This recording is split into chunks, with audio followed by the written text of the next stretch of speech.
욕심만 그득한 중국이 또 남의 나라 앞바다에서 난동을 피우고 있습니다. 지난해 인도네시아 작은 어촌에서 아주 충격적인 사건이 벌어졌는데요. 한 어부의 낡은 그물에 2m가 넘는 중국의 수중 드론이 포획된 것입니다. 심지어 인도네시아에서 중국의 수중 드론이 발견된 것만 해도 벌써 이번이 세 번째입니다. 결국 인도네시아 정부는 대책 마련에 나서는 한편 중국을 향해 강력한 불만의 목소리를 내고 있습니다. 하지만 중국은 그러거나 말거나 또 모르쇠로 일관하고 있는데요. 이 정도면 중국 행동은 국제 깡패 집단이나 다름없습니다. 오죽하면 미국까지 나서서 중국을 향해 강력한 경고의 메시지를 내보낼 정도입니다. 그런데 사실 중국의 수중 드론이 남중국해에서 발견되었다는 건 미국 입장에서도 상당히 긴장할 수밖에 없는 일입니다. 그 이유는 중국의 수중 드론은 눈에 보이는 것 이상으로 무서운 의미를 내포하고 있기 때문인데요. 이는 중국의 남중국해 침략 야욕이 이미 차근차근 진행 중이라는 뜻이기 때문입니다. 그런데 국내 일각에서는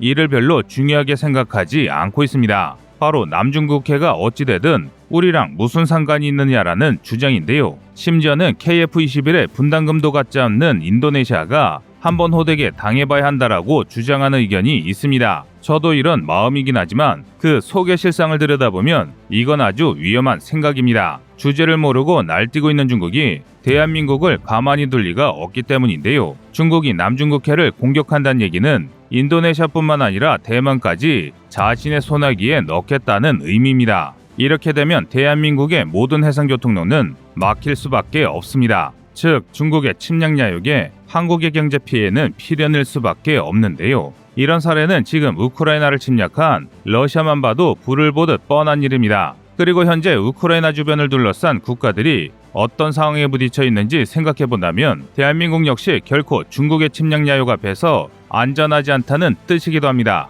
아니나 다를까 전 세계 다수의 군사 전문가 또한 수중 드론이 전송하는 정보는 적 잠수함이 은닉할 수 있는 정보를 수집할 수 있고 이와 함께 이 수중 드론이 어떤 역할을 할지 미지수라고 분석하고 있습니다. 그래서 군사 전문가들은 중국이 이미 소형 핵무기를 탑재한 무인 잠수정을 남중국해에 보냈을 가능성이 크다라고 전하고 있는데요. 중국의 남중국해 침략 활동이 현재 진행형이라는 것을 생각하면 이는 상당한 위협입니다. 또한 이를 통해 중국의 군사 기술력이 고도로 발전하고 있다는 사실을 알 수 있는데요. 전 세계 인구의 6분의 1 이상을 차지하는 어마어마한 머릿수와 막대한 재래식 무기로 군사력을 강화하던 기존의 중국과는 사뭇 다른 모습입니다. 이러니 중국의 꼭두각시나 다름없는 북한을 머리 위에 두고 있는 대한민국이 우리 안보를 걱정하지 않을 수 없는 것입니다. 그런데 문제가 생겼습니다. 대한민국의 인구 절벽 문제가 더욱 가속화되고 있기 때문인데요. 그래서 현재 한국군이 추진하는 게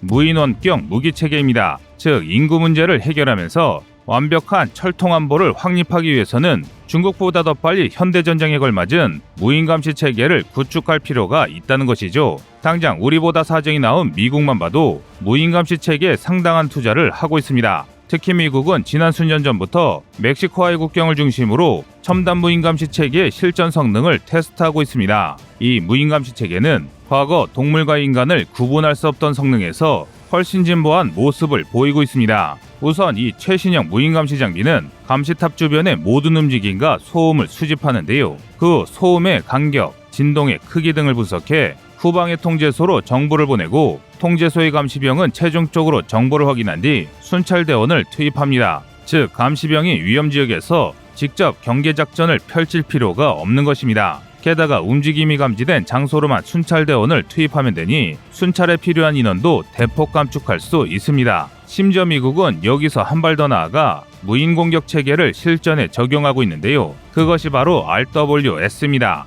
RWS는 일종의 무인 포탑으로서 사용자가 장갑차 내부, 전차 내부 등 안전한 곳에서 리모컨과 감시 화면을 이용해 원격으로 적을 타격할 수 있습니다. 특히 RW 중에서도 미 육군 주력 장갑차인 스트라이커의 M151 프로텍터가 대표적인데요. M151 프로텍터는 M2 브라우닝 중기관 총부터 분당 400여 발의 40mm 유탄을 발사할 수 있는 마크19 고속 유탄 발사기, 자벨린 대전차 유도 미사일 등 다양하고 강력한 무기를 장착할 수 있습니다. 또한 기본적으로 4개 연막탄 발사기가 탑재되어 있어 장갑차의 방어력을 더욱 올려주기도 하는데요. 이 덕분에 미군은 병사의 생존성을 비약적으로 높일 수 있습니다. 그런데 이런 미국마저도 RWS 분야에서 선두주자라고 할 수 없습니다. 오히려 중동의 세 강대국 사이에 둘러싸여 대한민국과 처지가 비슷한 이스라엘이 RWS 분야의 선두주자라고 할 수 있습니다. 심지어 이스라엘은 자국의 RWS를 이용해 적성국인 이란의 핵과학자를 암살했다는 의혹을 받고 있는데요.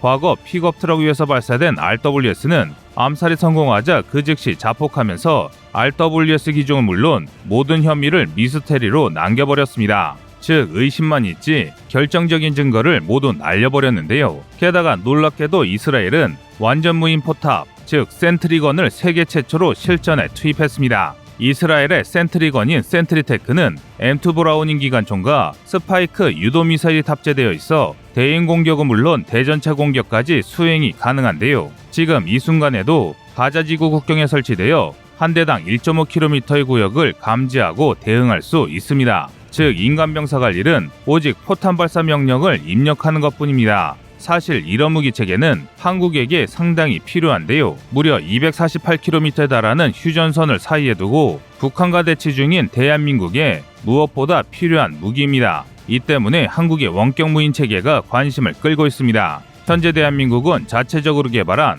RWS인 KR6를 사용하고 있습니다. 한국은 세계 어느 나라와 비교해도 꿀리지 않는 기술력을 확보한 상태입니다. 일부 무기는 실전 배치하는 등 원격 무인 체계 개발에 박차를 가고 있지만 아직까지는 해결해야 할 문제가 남아 있습니다. 즉 필요성에 비해 그 성과가 만족스럽지 못하는 것이죠. 그 대표적인 사례가 지난 2020년 5월에 발생한 GP 총격 사건입니다. 당시 KR6는 아주 심각한 기능 고장을 일으켜 국내 여론의 문매를 맞기도 했습니다. 지난 과거 북한군은 우리 GP를 향해 14.5mm 고사총을 발포했는데요. 이에 우리 대한민국의 병사들은 비슷한 화력의 KR6로 맞대응하려고 했지만 갑자기 KR6가 기능 고장을 일으키며 깡통이 되어버렸습니다. 결국 상황이 급박하게 돌아가자 우리 병사들은 급한 대로 5.56mm K3 경기관총으로 사격을 가해했습니다. 그리고 사건이 발생한 지 무려 30분이 넘어서야 북한의 고사총에 걸맞는 12.7mm K6 중기관총을 발사할 수 있었는데요.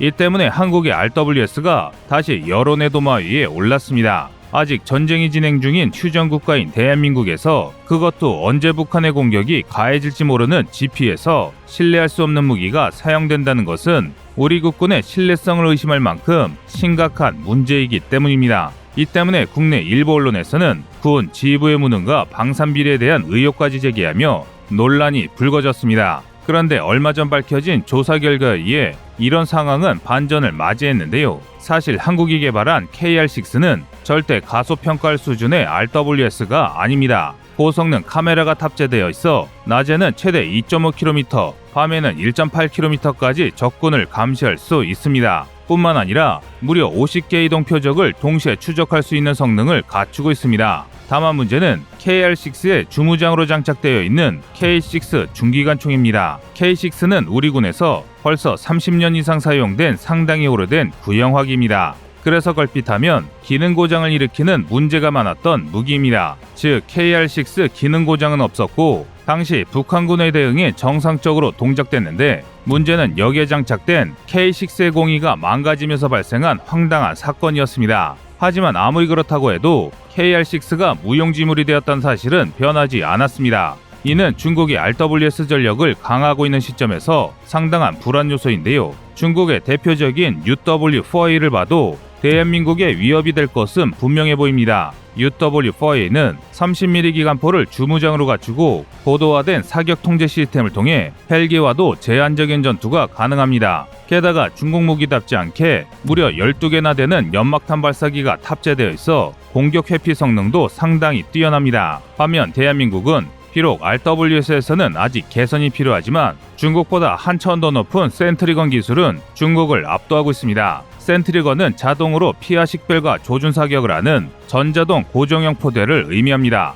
하지만 세계 여러 나라들도 현재 기술 수준으론 피하 식별 기술이 완전하지 않아서 원격 조작을 받는 경우가 많습니다. 즉 자동 교전에 의존하면 차세대 탐지, 추적, 공격 무기인 센트리건이 되는 것이고, 여기에 원격 조작이 더해지면 RWS가 되는 것입니다. 그런데 대한민국은 이스라엘에 이어 세계 두 번째로 센트리건을 실전 도입한 국가입니다. 바로 센트리건 SGR-1입니다. SGR-1은 레이저 거리 측정기와 적외선 열화상 카메라를 탑재하고 있어 스스로 반경 4km 적을 탐지할 수 있으며 2km까지 추적 공격이 가능한데요. 주무장으로는 5.56mm K3 기관총을 탑재하고 있고 40mm 유탄 발사기 또한 탑재할 수 있어 대보병 전력으로 막강한 화력을 발휘할 수 있습니다. 게다가 SGR은 현재 DMZ에 투입된 만큼 인간과 동물을 구분할 수 있을 정도로 높은 물체 구별 시스템을 갖추고 있습니다. 그런데 장점은 여기서 끝이 아닙니다.